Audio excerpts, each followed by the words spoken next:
esensi kehidupan kan harus dicari jalannya gitu loh, bukan sekedar menggunakan alat gitu ya. Tombak itu ya satu alat lah gitu. Tombak itu Betul. memberi kebebasan, begitu manusia ketemu api, tiba-tiba ada perubahan juga. Tapi ketika struktur masyarakat makin kompleks, ternyata diperlukan pimpinan gitu ya, yang tadinya Ya. egaliter gitu. Nah, begitu ada pimpinan, ada birokrasi, dan kemudian jumlah manusia bertambah, nah ya itulah awal mula kemudian masyarakat jadi makin kompleks, teknologi juga diperlukan. Ya sekarang Ya. kita ada dalam lingkaran setan itu gitu. Stay tune di VB Bus.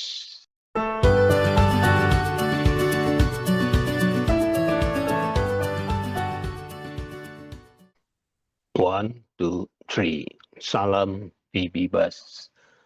Teman-teman, di video kali ini kita akan bincang-bincang dengan salah seorang sohib saya, namanya Bambang Eri Yudawan.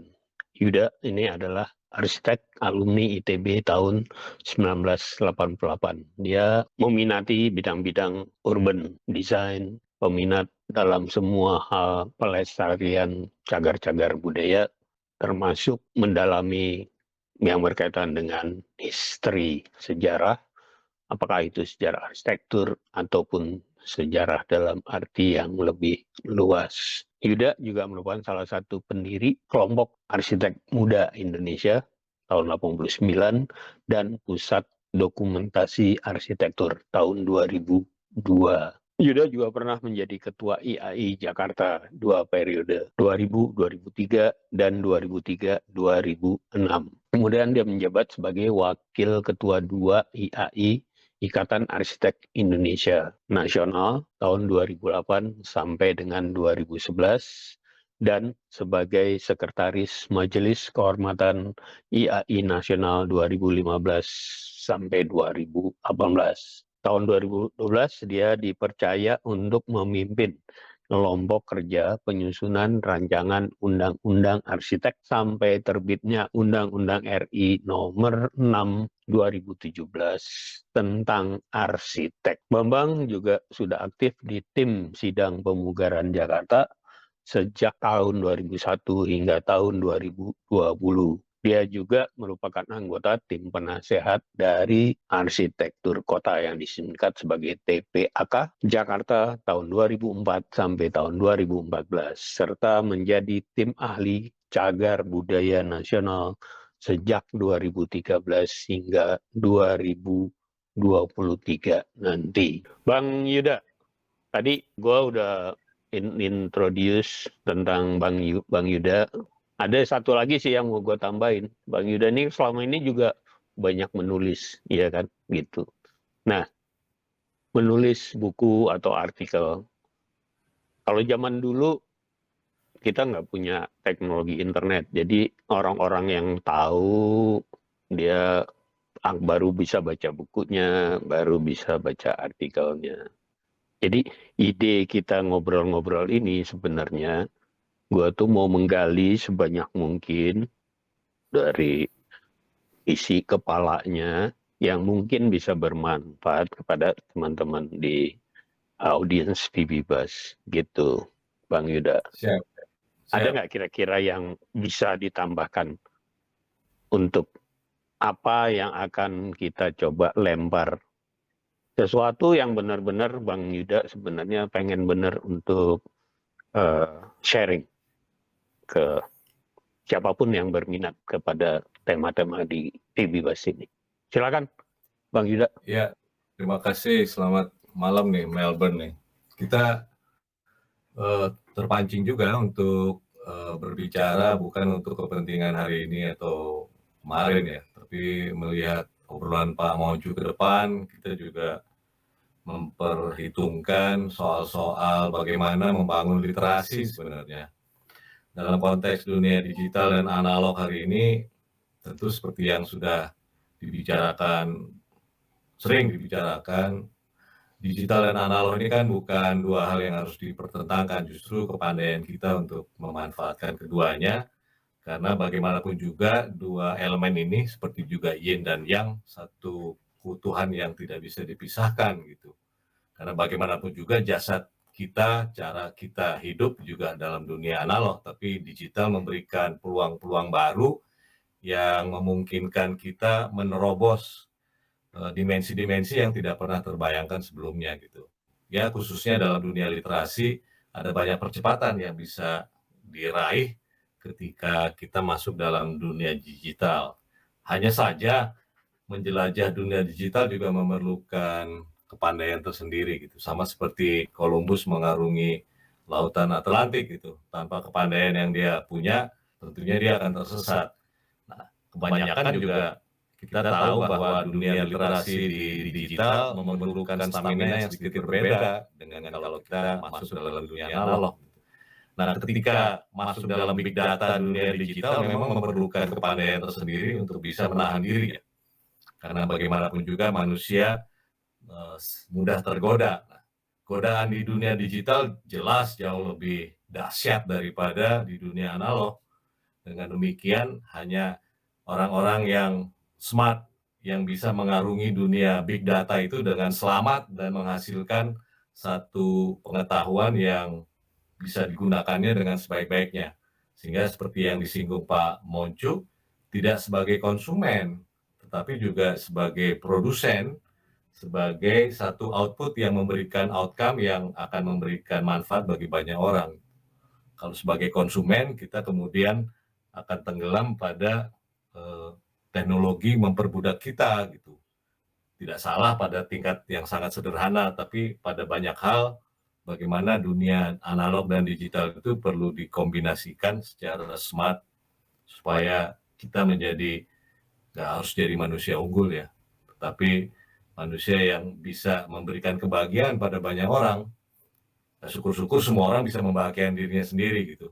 Tapi kan seperti juga sejarah manusia dari masa lalu sampai sekarang kita tahu bahwa toh diperlukan orang-orang yang bisa memimpin, bisa memandu, bisa membimbing orang-orang lain yang mungkin tersesat, mungkin butuh pertolongan, dan barangkali peran yang berbagi peran itulah yang sangat dipentingkan dalam upaya kita menjelajahi dunia-dunia bukan saja analog yang mungkin sudah dianggap usang, tapi juga dunia digital yang penuh banyak godaan. Bagaimana kita mengarungi dua dunia itu menjadi satu kesatuan dalam satu perjalanan, itu mungkin kata kunci yang perlu kita pegang ke depan. Itu Pak Moncu. Oke. Ada satu hal yang menarik sih, baru aja kepikiran begitu lu ngomong soal analog, digital gitu. Nah, kebetulan nih, gua di Merpati Putih kalau ada orang yang bertanya, kita kan banyak orang bertanya pengen belajar tentang vibration atau getaran atau ilmu tenaga dalam, whatever lah. Itu kan sesuatu yang intangible, sesuatu katakanlah yang digital. Dia tidak physically tangible untuk dipegang, diceritakan, dijelaskan. Nah, saya juga menjelaskannya dalam dua dikotomi itu, bahwa kita manusia punya badan fisik, anggaplah itu sebagai badan analog, dan kita punya badan eterik sebagai badan digital. Saya baru nemu aja nih buat disambung-sambung gitu ya. Nah, permasalahannya adalah manusia itu sebenarnya bukanlah badan fisik aja atau hanya sekedar badan eterik aja. Jadi betul bahwa hidup kita sebenarnya mencari bagaimana kita benar berada dalam kesatuan fisik, katakan kalau kita bicara analog dan digital, eterik gitu. Saya nggak mau jauh-jauh kita bicara spiritual atau whatever, tapi yang jelas ada faktor digital dan analog. Jadi menurut saya, apapun yang kita ketemu pengetahuan di bumi ini, sebenarnya dia mengajak kita untuk memikir kepada tentang manusia itu sendiri. Jadi maksud saya gini loh, pengetahuan kita tentang teknologi digital atau teknologi analog itu sebenarnya kalau bisa dicari esensinya mungkin juga berkaitan dengan pendalaman. Oh gitu toh, memang ada manusia sendiri ternyata kira-kira begitu. Gitu. Nah, jadi kalau menurut saya, ini saya mau gali lagi dari Bang Yuda. Untuk ke depan, kita bicara ke depan ya, bukan. Untuk ke depan tetap history ya. Segala sesuatu yang di belakang itu adalah akan bergulir dan berulang gitu. Nah, kira-kira dengan apa yang coba kita lempar hari ini tentang analog digital, ke depan itu apa yang mesti kita benar-benar perdalam di generasi muda sekarang nih Bang? Silakan. Ya, bagaimanapun juga manusia itu kalau kita melihat sejarah yang sudah lewat, kedepannya masih berlaku hal yang sama ya, keabadian. Keabadian apakah dalam lingkungan keluarga, ya pasti pengen dong jadi anggota keluarga terus diingat ya kalaupun sudah mati gitu ya. Tapi juga ingin dalam lingkaran yang lebih luas jika memang punya kemampuan yang cukup besar atau juga dikenang oleh satu negara jadi pahlawan nasional dan sebagainya. Walaupun itu bukan tujuan, tapi di dalam hati manusia ingin diingat. Gitu. Akan menyedihkan kalau dia punya gambaran bahwa satu hari nanti saya nggak akan diingat oleh siapapun juga. Gitu. Itu sebuah kesedihan yang akan menghantui kehidupan manusia selama dia masih hidup. Kalau satu hari dia membayangkan saya nggak akan ada yang ingat, not even my kids or even my neighbors or even my friend gitu. Nah, kita bisa melihat perilaku kita hari ini gitu dengan selfie ya, dengan Instagram itu kan sebuah cara lain bahwa kita pengen diingat ya. Seolah-olah demikian gitu. Sehingga keabadian itu dipindahkan ke dunia digital karena memang medianya itu hari ini itu. Tapi kalau kita ambil kata kuncinya keabadian itu seperti yang tadi juga disampaikan oleh Pak Moncu, kalau memang itu juga jadi cita-cita yang tidak boleh disalahkan karena itu alamiah sekali, bagaimana kita mengembalikannya pada diri kita sendiri, bahwa jiwa dan raga ya, analog dan digital itu nggak bisa dipisahkan gitu. Jadi antara menyerahkan 100% pada dunia digital, rencana keabadian kita itu juga nggak benar gitu. Tapi menyerahkan keabadian 100% pada dunia analog juga mungkin hari ini juga nggak politically correct gitu.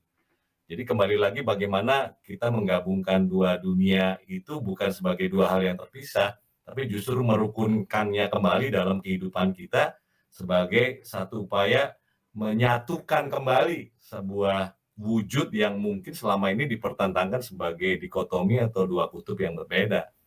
Nah, untuk belajar dari sejarah ya kita tahulah bahwa temuan-temuan arkeologis di masa lalu kan semuanya juga analog. Nah, pertanyaan kita memang jika ada harapan dalam dunia digital bahwa sesuatu akan bisa bertahan 1000 tahun gitu, pertanyaannya adalah sebuah tantangan yang sangat besar. Karena kita tahu juga bahwa pada banyak kasus, misalnya contoh yang paling sederhana, walaupun secara teknologi bisa dilakukan, tapi secara market nggak visible. Misalnya begini, ada masa di mana tiba-tiba kaset saya nggak bisa pakai lagi. Sekarang di dunia di market itu yang kaset recorder kebanyakan sekarang yang jual kalau bukan dari Cina ya, yang Momo itu, kemudian carinya di pasar lowak gitu. Tapi yang little bit brand new agak sulit gitu. Nah, pertanyaannya adalah jika rekaman itu ya memang dalam bentuk sekarang masih, kalau kaset masih analog ya. Tapi begitu yang digital di dalam big data itu seberapa lama kita punya jaminan bahwa dia akan disimpan gitu. Kalaupun mungkin disimpan, seberapa mudahnya mencari gitu ya. Karena akumulasi data setiap detik ini kan hitungannya sudah bukan cuma gigatera ya. Jumlahnya posting kita ke Facebook, posting kita ke Twitter, posting kita di Instagram dan sebagainya itu nggak terbayangkan dalam sejarah manusia gitu. Tapi aspek keabadiannya masih tanda tanya.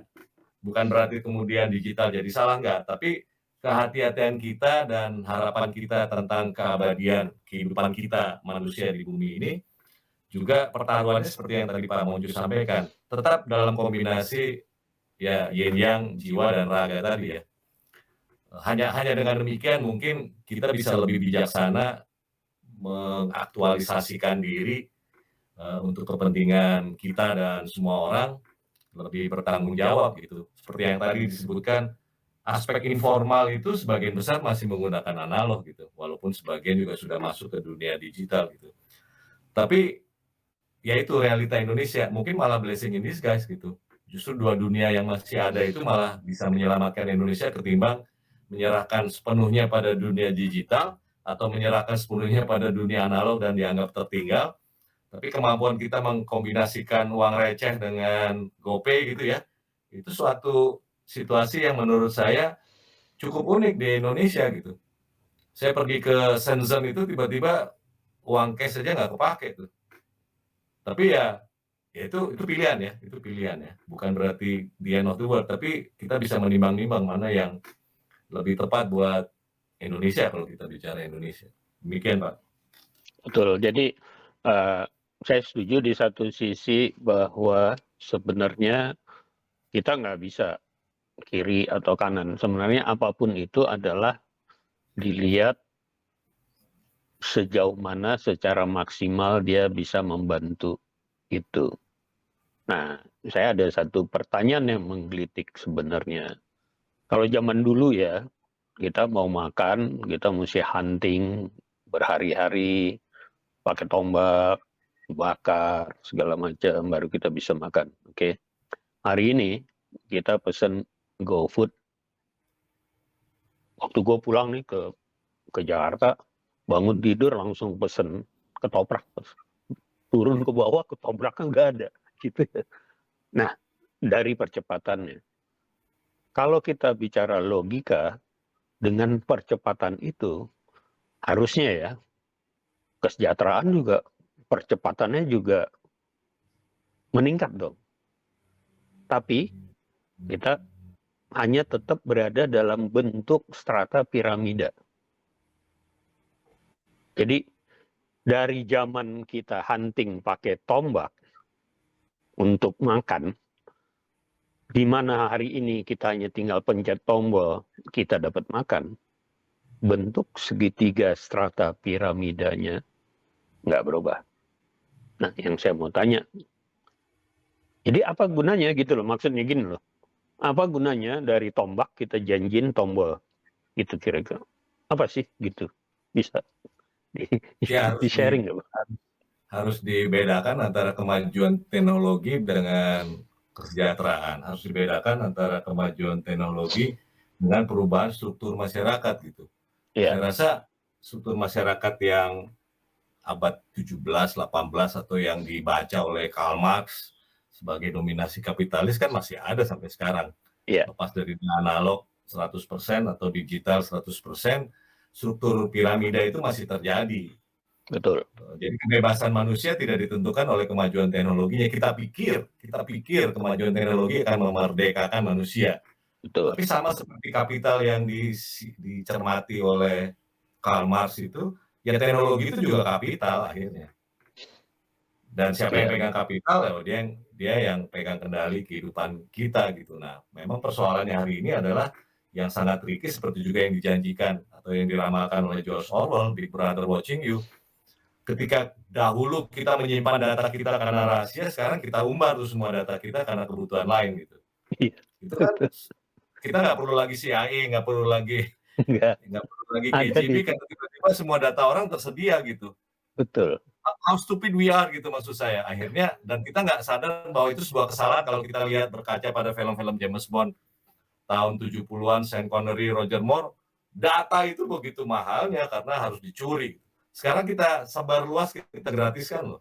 For the sake of betul, other things, yang ternyata seperti yang Pak Moju sampaikan, profil struktur masyarakat kita atau kita seluruh dunia ya sebenarnya juga nggak berubah sebenarnya. Jadi ya, ternyata digital juga bukan jawaban. Jawabannya tetap ada di manusianya sendiri akhirnya. Digital itu adalah sebuah bukti ekspresi kemajuan teknologi, yes, kita mencapai sesuatu, tapi esensi kehidupan kan harus dicari jalannya gitu loh, bukan sekedar menggunakan alat gitu ya. Tombak itu ya satu alat lah gitu. Tombak itu betul, memberi kebebasan, begitu manusia ketemu api, tiba-tiba ada perubahan juga. Tapi ketika struktur masyarakat makin kompleks, ternyata diperlukan pimpinan gitu ya, yang ya, tadinya egaliter gitu. Nah, begitu ada pimpinan, ada birokrasi, dan kemudian jumlah manusia bertambah, nah ya itulah awal mula. Kemudian masyarakat jadi makin kompleks, teknologi juga diperlukan. Ya ya, sekarang kita ada dalam lingkaran setan itu gitu. Bagaimana keluarnya bukankah itu cita-cita para utopis gitu ya. ya, How we gonna break out this cycle gitu loh, vicious cycle gitu. Ya ya, itu pertanyaan lain, tapi artinya mendudukan teknologi sebagai alat pembebasan jelas misleading gitu. betul. Jadi ini ada yang menarik, waktu berapa tahun kemarin pemerintah Australia itu menuntut Facebook atau Google untuk menjaga data yang sifatnya data privacy bla bla bla. Rupanya mereka eh, menuntut lah gitu. Tapi sebenarnya ini ada yang menarik. Kalau lu misalnya daftar ke Facebook, Facebook itu sebenarnya nggak pernah minta isi beneran, eh, isi ulang tahun tanggal berapa. Nama bener dia juga sebenarnya nggak nanya, lu coba buktiin pakai KTP atau enggak gitu. Dia cuma minta isi nama. Semua dia minta isi. Jadi kalau kita isi suka-suka kita juga nggak apa-apa sebenarnya. Jadi kalau usernya ngisi nama bener, tanggal ulang tahun bener, nama alamat rumah bener, ya sebenarnya ini bukan ngebelain Facebook loh. Coba aja, di mereka memang nggak menuntut itu gitu. Jadi kalau datanya bocor dan datanya kebetulan benar ya gitu. Nah, jadi itu memang menarik. Pertanyaannya kembali lagi, bagaimana kan kita dididik dari sekolah, kita penuh dengan jargon-jargon, slogan-slogan hidup sejahtera, ini begini begitu. Tapi modern slavery, perbudakannya tetap jalan terus, piramidanya tetap, semua pertikaian itu berulang kalau kita lihat dari sejarah kan ya. Nggak ada yang baru sih sebenarnya. Berulang terus. Apakah memang akan begitu atau ada cahaya satu hari keluar dari sana? Gimana kira-kira? Ya, kita tahu itu kan sebuah proyek kemanusiaan yang sudah digagas berabad-abad ya, dengan model-model pemerintahan dan model ekonomi, model demokrasi. Yang katanya demokrasi menjanjikan kesejahteraan. Sementara ada yang bilang ya monarki lah, ada yang bilang dictatorship, atau atas nama demokrasi tapi petit bourgeois ya, macam-macam lah. Itu saya rasa akan terus berlanjut ya. Kita tidak pernah membayangkan di dunia ini satu hari nanti sama seperti yang dibayangkan para utopis ketika dunia seperti kita Sorga. tinggal di gua gitu. Bahkan Partai Komunis pun kan cita-citanya seperti komune gitu ya. Seperti Iya. di masa lalu lah, semua sama rata sama rasa. Ya, tapi kan nggak akan terjadi. Itu sebuah slogan untuk membangun satu cita-cita, tapi ketika berhadapan dengan realita kan ternyata hukum alam itu masih terjadi juga, bahwa struktur piramida itu toh akan terbentuk juga dengan sendirinya. Tinggal persoalannya adalah piramidanya itu cukup tinggi atau cukup rendah. Misalnya Ya, kita berkaca pada negara-negara Skandinavia misalnya, lepas betul. dari apakah di belakang itu ada kesedihan atau ada penipuan, tapi kita melihat piramidanya tidak terlalu tinggi gitu. Jadi welfare state itu barangkali cita-cita juga, walaupun belum tentu bisa dijalankan oleh Indonesia karena karakter bangsa dan DNA-nya agak berbeda dengan negara-negara Nordic people sana kan. Cuacanya, DNA masyarakatnya, karakternya, keragaman sukunya, dan macam-macam tidak memudahkan Indonesia sekedar menjiplak gaya pendidikan Finlandia gitu kan. Katanya itu jadi model gitu, tapi you know gitu, dengan kompleksitas kita ternyata diperlukan cukup banyak, bukan sekedar mengadaptasi, tapi mengadopsi dan mengadaptasi itu memerlukan kerja keras gitu, nggak bisa asal contek. Akibatnya ya tadi itu, gambaran masyarakat yang ideal itu kan boleh juga lah dijadikan cita-cita gitu, tapi jangan berharap itu terjadi, kecuali bagaimana piramida itu tidak terlalu tinggi, tapi cukup rendah sehingga gap antara yang di puncak dengan yang di bawah, di dasar itu tidak terlalu besar. Barangkali itu yang bisa mendorong agar sila kelima keadilan sosial bagi seluruh Indonesia mungkin bisa lebih mudah dibayangkan daripada menghilangkan piramid itu gitu. Oke. Ini pertanyaan terakhir sebelum kita tutup nih. Kita selama ini kalau gitu kita selalu sebagai spesies, kita selalu nganggap kita ini lebih tinggi lah. Tapi kalau kita lihat, kita akui bahwa kita spesies binatang katakanlah. Di kelompok-kelompok binatang sebenarnya ada kelompok-kelompok di mana ada bentuk piramida strata itu ada, tapi ada juga bentuk yang tiap individu binatang itu dia merdeka gitu. Jadi artinya sebagai kelompok kita masih di bawah komposisi yang ada di dunia binatang itu dong sebenarnya, Bang, ya? Karena Ya kita kalau tetap masih kalau gimana di itu kira-kira? kasus Jepang itu kan dulu ada juga kan single warrior kayak samurai gitu kan, pengen keluar dari sistem. Tapi bagaimanapun juga dia tuh harus cari makan ya. Kecuali kita Betul. jadi Robinson Crusoe di pulau gitu ya, kemudian keluar dari the whole society dan kemudian yang ada dalam masyarakat cuma diri kita dan alam gitu. Tapi itu kan cerita ya. Sehingga bagaimanapun juga the society is there, is a given factor lah. Tapi bentar, saya waktu berapa tahun yang lalu kan pernah nginep di Baduy Dalam ya. Itu kalau saya lihat itu satu masyarakat yang muka-mukanya tuh happy-happy aja tuh. Bang, dia agak nggak begitu kena. Karena yang namanya Puun sendiri dia ternyata bukannya ketua adat yang bla bla bla, nggak gitu-gitu amat. Mereka respect kepada Puun, tapi Puunnya sendiri secara strata itu bukan segitiga piramida gitu. Tapi kan kita tahu kawan-kawan di Baduy itu baik yang dalam maupun yang luar ya. Itu kan juga dalam tanda petik dilindungi oleh struktur yang lebih besar. Iya, betul. Makanya ada struktur juga gitu yang memberikan Betul, iya, kepercayaan iya. gitu ya kan. Kan dia kayak hidup sendiri terus nggak ada orang lain, bahkan Baduy luar pun banyak yang jual madu pergi ke Jakarta gitu ya. Apakah itu gadungan atau enggak saya nggak tahu lah. Tapi the point adalah tetap ada struktur besar yang kemudian melindungi gitu. Iya. Selama dia masih ada di dunia, kecuali ya cerita-cerita Castaway. Castaway pun masih cari orang untuk nolong dia kan. Iya. So that's given factor yang sulit diabaikan, kecuali bagaimana kita menciptakan piramida yang tidak terlalu tinggi gitu. Ya. Oke. Kalau gitu nanti kita bincang-bincang lagi ya. Jadi buat teman-teman ini kita hanya ngobrol dulu ngalur ngidul, nanti kita akan gali lagi dari semua isi kepala Bang Yuda ini. Paling tidak kita sadar kita menghadapi satu realita yang memang kita tidak bisa hidup di angan-angan bahwa ada batasan-batasan. Jadi intinya nanti adalah bagaimana setiap individu mendudukan diri di dalam piramida. Itu yang kita sebut survival. Memang hidup adalah survival. Bulat memang begitu. Kira-kira demikian, Bang Yuda. Terima kasih.